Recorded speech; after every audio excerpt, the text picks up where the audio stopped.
Pinagdasal mo talaga na magkaroon ka ng isang Daniel Padilla sa buhay. Opo, dati mga 2 years ago, pero consistent po ako magdasal nun. Pero hindi po talaga like parang mismong Daniel Padilla, pinagdasal ko lang. Kasi madami na po pinartner sa akin. Tapos bilang fan ng Katniel, gusto ko yung may marating ako na may kasama din ako. Yung, may parang pagka-Daniel Padilla talaga. Good evening, guys. So, welcome back sa ating segment. Again, this is Jovel. And welcome back sa ating I Care, I Share, I React. So, this night is magre-react tayo sa interview ni Boy Abunda at ni Andrea Brillantes. Kung saan, for sure, nakita nyo na yon yung video na yon. So, una nating pag-uusapan is lahat ba ng prayer is dinidinig or binibigay ng Panginoon sa atin. So, yun yung pag-usapan natin.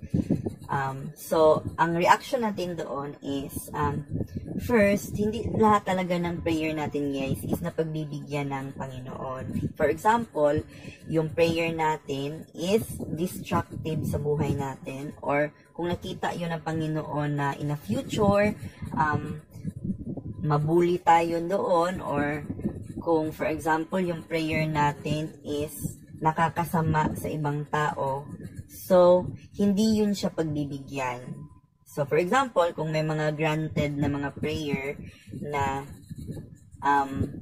medyo destructive, that's for sure hindi yun galing sa Panginoon. So yun yung reaction natin doon sa topic na yon. So,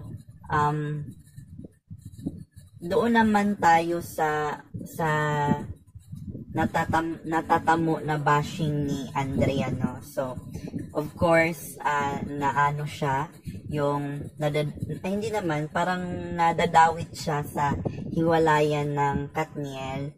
So, ang stand naman natin doon is, think before you click. So, wala naman tayong matibay na evidence na talagang si Andrea is merong relationship kay Daniel. So, before tayo mag-comment ng masama or meron tayong mga sasabihin na hindi okay para sa kapwa natin, so, kailangan natin yung pag-isipan twice or thrice kung okay ba yun, kung nakakasama ba yun sa kapwa natin tao. So, hindi na lang natin yun sasabihin.